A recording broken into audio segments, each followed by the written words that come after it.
Good morning friends. आज के इस सेशन में आप सभी का स्वागत है। आज हम दिल्ली सल्तनत के एक ऐसी शासिका के बारे में पढ़ेंगे जिन्होंने पुरुष प्रधान समाज में अपनी एक अलग पहचान बनाई। जब तख्त पर बैठा सिर्फ मर्दों का हक माना जाता था, तब एक महिला ने इतिहास बदल दिया। यह कहानी है रजिया सुल्तान की। इसके पिछले क्लास में हम लोगों ने समझा था, कुतुबुद्दीन ऐबक और इल्तुतमिश को पढ़ा था। दोस्तों, दिल्ली सल्तनत में जो शासक होंगे उसे सुल्तान के नाम से जाना जाएगा, जबकि एंशियंट हिस्ट्री में हम लोगों ने उसे राजा या फिर सम्राट के नाम से जानते थे, जैसे अशोक सम्राट। और ठीक जब हम लोग मुगल काल पढ़ेंगे तो वहाँ के शासक को हम बादशाह के नाम से जानेंगे। तो दोस्तों, पिछले क्लास में हम लोगों ने पढ़ा था कि रजिया जो है दिल्ली की जनता का समर्थन प्राप्त किया और रुकनुद्दीन को गद्दी से हटाकर अब दिल्ली सल्तनत जो है यहाँ का जो गद्दी पर बैठेगी वो है रजिया सुल्तान। भारत का ये सबसे पहली और महिला शासिका मानी जाती है। जब उस समय पुरुष प्रधान समाज था तो जो चालीसा ग्रुप था या तुर्क के चहलगानी जो इल्तुतमिश के समय बनाया गया था, तो ये चालीसा दल जो है नाखुश हो गया क्योंकि एक महिला यहाँ पे शासिका बनने जा रही है। तो ये एक्सेप्ट नहीं करेगा किसे, तो रजिया को अब एक्सेप्ट नहीं करेगा। हालांकि रजिया जो है एक योग्य शासिका के साथ साथ एक बेहतर प्रशासन चलाना भी जानती थी। तो इसने क्या किया कि ये जो चालीसा दल है इसे कई इक्तदार चालीसों दल को क्या किया गया, बनाया गया। तो इसमें से जो फेमस एक इक्तदार है का जो पद दिया गया, सूबेदार नियुक्त किया गया भटिंडा का, जो अल्तुनिया था। तो भटिंडा के क्षेत्र में गवर्नर नियुक्त किया गया अल्तुनिया को। रजिया अपने फादर से इल्तुतमिश से इसने तीरंदाजी, तलवारबाजी और बेहतर प्रशासन सीखा था। जब रजिया गद्दी पर बैठी तो तुर्क के चहलगानी का कहना था कि रजिया जो है ये एक बुर्का पहन करके आएगी। जो उस समय जो चलता था बुर्का इस्लाम धर्म में, तो लेकिन रजिया जो है पर्दा प्रथा को त्याग कर इसने पुरुष के जैसा कुब्बा और कुला पहन करके दरबार में आते थे। जिस प्रकार इल्तुतमिश जो है, जो कुब्बा एक तरह का लॉन्ग कोट होता है और एक टोपी, जो पुरुष जो टोपी पहनते हैं, तो उसे भी इसने क्या किया, पहन करके मतलब पुरुष के समान ये पहन करके दरबार में आती थी। और रजिया जो है मलिक याकुत नाम का एक गुलाम रहता है, उससे ये प्रेम करने लगती है। जो यह बात जो है तुर्क के चहलगानी को पसंद नहीं आता है, क्योंकि याकुत जो है इन चालीसों दल में जो अमीर का जो नोबेल क्लास का जो ये 40 दल था, ये 40 दल में शामिल याकुत नहीं था।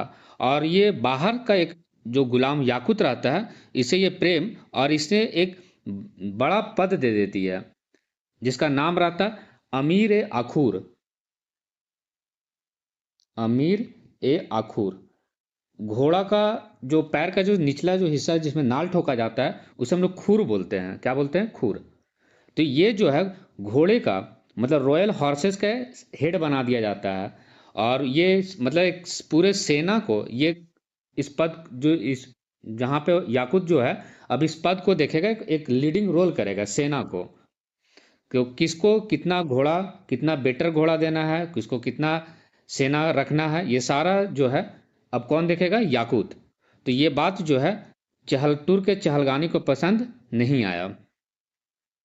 तुर्क ए चहलगानी में से एक जो सरदार रहता है जो अल्तुनिया है, इसने क्या करता है कि याकूत को हत्या कर देता है, याकूत को मार देता है। और रजिया और मलिक याकूत के बीच में प्रेम और फिर बाद में इसके साथ विवाह हो जाता है। तो अल्तुनिया इस जो चालीसा दल का मेंबर रहता है, तो इसने क्या करता है, याकूत की हत्या कर देता है और रजिया को बंदी बना लेता है। वाकई में जो अल्तुनिया है सच में रजिया को जो है बंदी बना लेता है। और मतलब कहने का मतलब कि रजिया के साथ और अल्तुनिया जो आपस में ये लोग दोनों विवाह कर लेते हैं, एक मैरिटल अलायंस हो जाता है। जिससे रजिया को यह फायदा हो जाता है कि इसका जो दिल्ली सल्तनत का जो गद्दी है ये बना रहेगा और यहाँ पे रजिया और अल्तुनिया के बीच में विवाह हो जाता है, क्योंकि याकूत की हत्या हो जाता है। रजिया और अल्तुनिया जो है, इसने वापस जब गद्दी पर, जो दिल्ली सल्तनत का जो गद्दी है वापस लेना चाहता है, क्योंकि यहाँ पे जो तुर्क चहलगानी था, तो यहाँ पे गद्दी पर बैठा देता है बहराम शाह को। तो इस बहराम शाह को गद्दी से हटाने के लिए, मतलब वापस अपने दिल्ली सल्तनत को गद्दी प्राप्त करने के लिए, तो रजिया और अल्तुनिया जो है दिल्ली की ओर कूच करता है। तो इसी जब दिल्ली की ओर जब बढ़ता है, तो हरियाणा के पास में एक कैथल नाम का एक जगह रहता है 1240 ईस्वी में। तो वहाँ पे कुछ डाकुओं के द्वारा एक कंस्पिरेसी होता है जो तुर्क के चहलगानी करते हैं। तो इन डाकुओं के द्वारा जो है इन दोनों की हत्या कर दिया जाता है, रजिया और अल्तुनिया का। इतिहासकार एल्फिस्टन अपनी पुस्तक में लिखता है कि रजिया एक योग्य शासिका होती, परंतु इसकी असफलता का जो कारण है यह महिला होना था। यदि रजिया पुरुष होती तो पूरे दिल्ली सल्तनत की सबसे सफल शासिका में से एक होती। तो किस प्रकार एक छोटे से काल 1236 से लेकर के 1240, मतलब 4 साल का जो ये काल है, ये रजिया सुल्तान का है। इसके बाद यहाँ पे जो गद्दी पे बैठता है वो बहराम शाह है। किस प्रकार रजिया और अल्तुनिया का जो एक तुर्क के चहलगानी का जो षड्यंत्र होता है, षड्यंत्र के द्वारा मारा जाता है रजिया और अल्तुनिया का। तो इसके बाद जो है तुर्क के चहलगानी अब बहुत ही डोमिनेंट रोल आ जाता है। इसके बाद लगभग 30 साल तक जो है ये डोमिनेंट रोल अब रहेगा, ये किंग मेकर बन जाएगा। ये जो तुर्क के चहलगानी है, तुर्क के चहलगानी अब ये गद्दी पे बैठाएंगे खुद, किसको बैठाना है और किसको हटाना है। तो यहाँ इसके काल में पूरी तरीके से नियंत्रण हो जाता है तुर्क के चहलगानी का। ये जो 40 दल था, 14 नोबल्स का जो ग्रुप था, तो ये इसका डोमिनेंस हो जाएगा।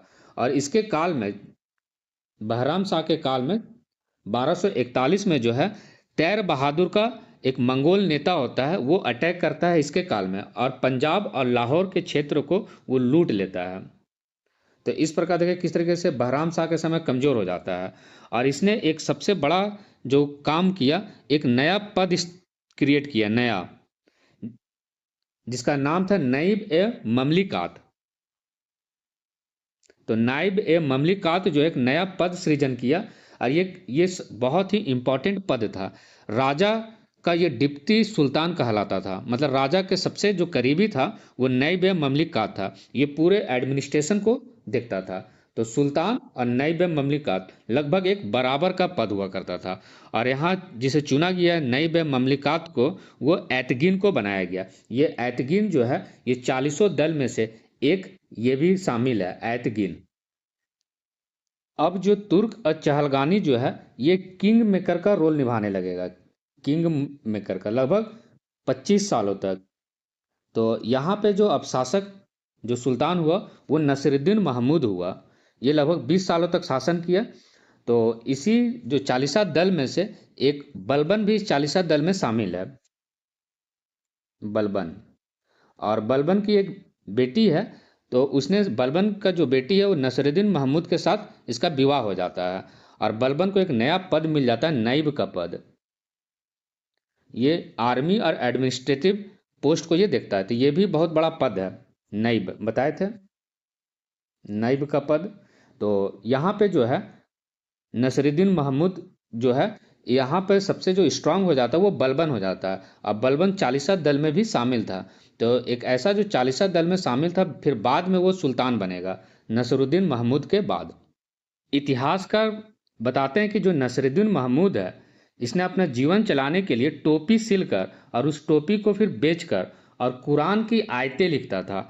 मतलब एक जैसे पेज में जैसे कुरान की आयतें लिख दिया, कुछ कुरान में जो लिखा हुआ लाइन्स है।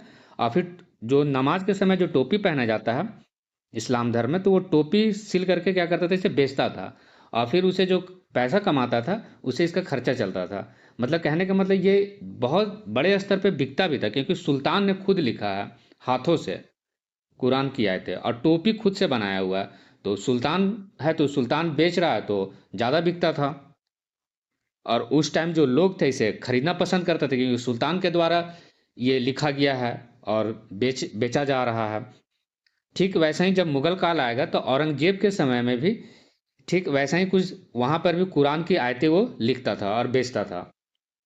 तो इतिहासकार बताते हैं कि इसने जीवन यापन करने के लिए कुरान की आयतें और टोपी सिलकर क्या करता था, बेचता था। तो ये नसरुद्दीन महमूद के काल के समय में बलबन एक स्ट्रांग पोजीशन पे आ जाता है। और बलबन का बेटी का विवाह भी किसके साथ होता है, नसरुद्दीन महमूद के साथ। अब इसके बाद जो पूरे दिल्ली सल्तनत में जो सबसे खतरनाक शासक होता है वो बलबन होता है। और फिर खिलजी डायनेस्टी में अलाउद्दीन खिलजी होता है। बलबन जो है ये इल्तुतमिश का स्लेब होता है और दिल्ली सल्तनत का सबसे ये कठोर शासक होता है, क्योंकि इसने बहुत कठोर नियम लागू कर रखा था। और ये लगभग 1266 से लेकर के 1287 एडी के बीच का है। इसने अपने साम्राज्य को बढ़ाने के लिए इसने शासन का जो नीति अपनाया वो ब्लड एंड आयरन पॉलिसी का नीति को अपनाया, रक्त और लौह की नीति। बलबन जो है ये चालीसा दल के गर्दन पे इसने तलवार लटका दिया और बोला या तो ये सर कटेगा या तो फिर ये तलवार से कटेगा या फिर ये सर क्या झुकेगा। तो चालीसा दल ने क्या किया, सर को झुका दिया, मतलब तलवार से कटने नहीं दिया। इस प्रकार बलबन पूरी तरीके से चालीसा दल को समाप्त कर दिया और यहाँ पे जो कठोर नियम का इसने क्या किया, लागू कर दिया। तो इसलिए इसने रक्त और लौह की नीति को अपनाया। इसने बताया कि हम तलवार के माध्यम से पूरे साम्राज्य को हम लोहे के जैसा सशक्त बनाएंगे।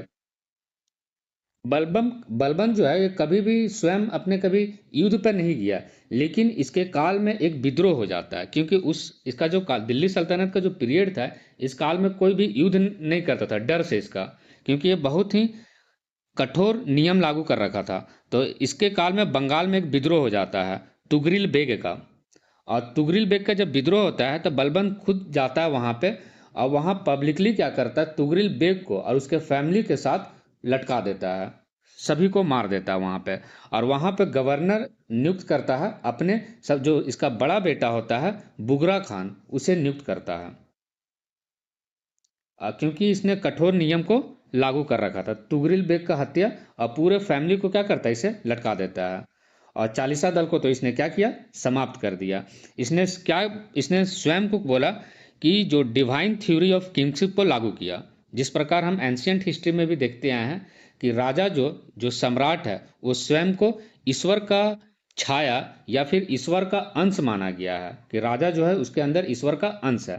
तो ठीक वैसा ही बलबन भी जो है अपने साम्राज्य को मजबूत बनाने के लिए तो स्वयं को इसने क्या किया, दैवीय सिद्धांत को लागू किया। तो राजा जो ईश्वर का है वो प्रतिनिधि है, ईश्वर का दूत है, या फिर राजा के अंदर ईश्वर का अंश है।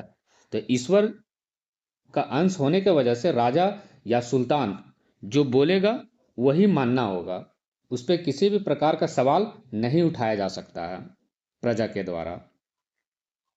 और बलबन टाइटल एज्यूम किया जिल्ल इलाही का, मतलब ईश्वर की ये छाया है। राजा क्या है, ईश्वर की छाया है। किस तरीके से, डिवाइन थ्योरी और जिल्ल इलाही टाइटल एज्यूम किया, जिल्ल इलाही। और इसने एक नया परंपरा शुरू किया, ईरानी परंपरा, एक पर्शियन कल्चर शुरू किया, सिजदा और पैबोस का। और एक नवरोज फेस्टिवल की शुरुआत किया। नवरोज एक पारसिस फेस्टिवल है जो मनाया जाता है, ईरान और पर्शियन कल्चर है नवरोज फेस्टिवल। सिजदा का मतलब होता है सर झुकाना होता है, राजा के सामने जो है सर क्या है, झुकाना है। तो सिजदा में सर झुकाना है। अब पैबोस में पैरों को क्या करना है, चूमना है, किसिंग द फीट। तो इसके दरबार में जब कोई आता था तो सिजदा मतलब सुल्तान को सर झुका करके एक प्रणाम किया जाता था। और पैबोस जब सुल्तान के जब करीब पहुंचता था दरबार में गद्दी में, तो गद्दी के पास में पैरों को क्या करना, चूमना पड़ता था। तो ये जो बलबन है, क्योंकि इसीलिए तो इसने डिवाइन किंगशिप का थ्योरी लागू कर रखा था, क्योंकि राजा जो है वो इसके अंदर ईश्वर का अंश है। तो आप क्या करें, किसिंग द फिट, पैरों को चूमना है, पैबोस। सिजदा और पैबोस जो है ये इस्लाम धर्म में विरुद्ध है। इस्लाम धर्म में सिजदा और पैबोस जो है वो सिर्फ अल्लाह के प्रति किया जा सकता है, सुल्तान या फिर किसी व्यक्ति के प्रति नहीं हो सकता है। तो सिजदा और पैबोस जो इस्लाम धर्म का ये विरुद्ध है, क्योंकि ये सुल्तान के प्रति करना है, जबकि सिजदा और पैबोस जो है ये सिर्फ ईश्वर के प्रति होता है, सिजदा और पैबोस। और यह जानता था कि लोग जो है शराब पीने के बाद लोग षड्यंत्र रचते हैं, पीने के बाद ये लोग क्या करते हैं, षड्यंत्र रचते हैं सुल्तान के खिलाफ।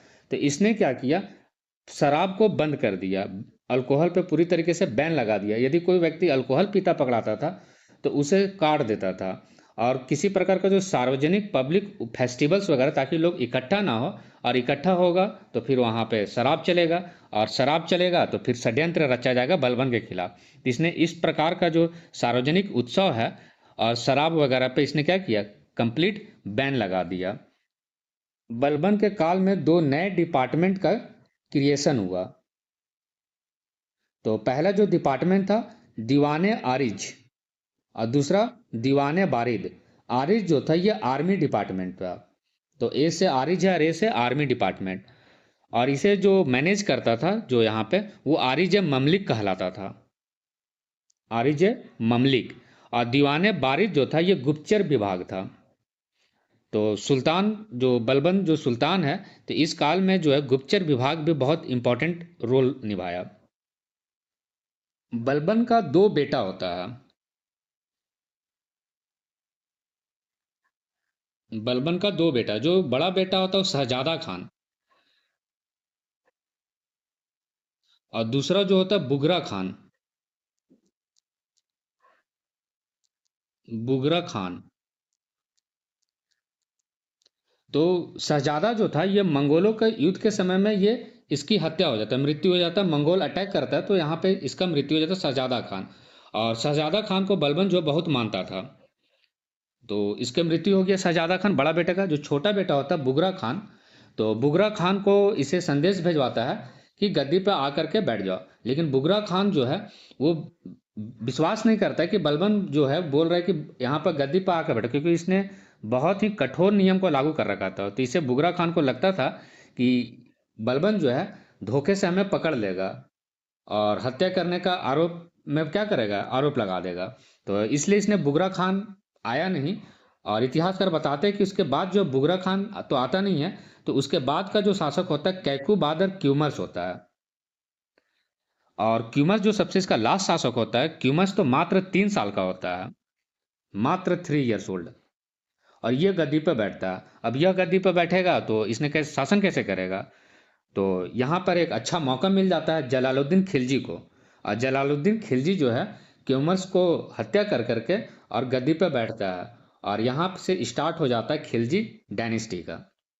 तो दोस्तों किस प्रकार हम लोगों ने पढ़ा कि बलबन का ब्लड एंड आयरन पॉलिसी और खुद को जिले इलाही और थ्योरी ऑफ किंगशिप के माध्यम से स्वयं को इसने सर्वश्रेष्ठ बनाया और पूरे साम्राज्य को क्या किया, इकट्ठा करके रखा।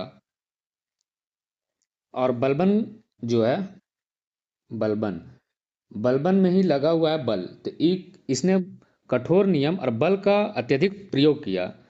तो इस प्रकार हम कह सकते हैं बलबन ने कठोर शासन, कड़े अनुशासन और मजबूत प्रशासन के बल पर बलबन ने दिल्ली सल्तनत को स्थिरता और शक्ति प्रदान किया। तो दोस्तों आज के लिए इतना ही। इस सेशन को यहीं पे समाप्त करते हैं। यदि आपको पीडीएफ नोट्स चाहिए इस सेशन का, तो आप डिस्क्रिप्शन बॉक्स में टेलीग्राम चैनल के लिंक से आप जुड़ सकते हैं।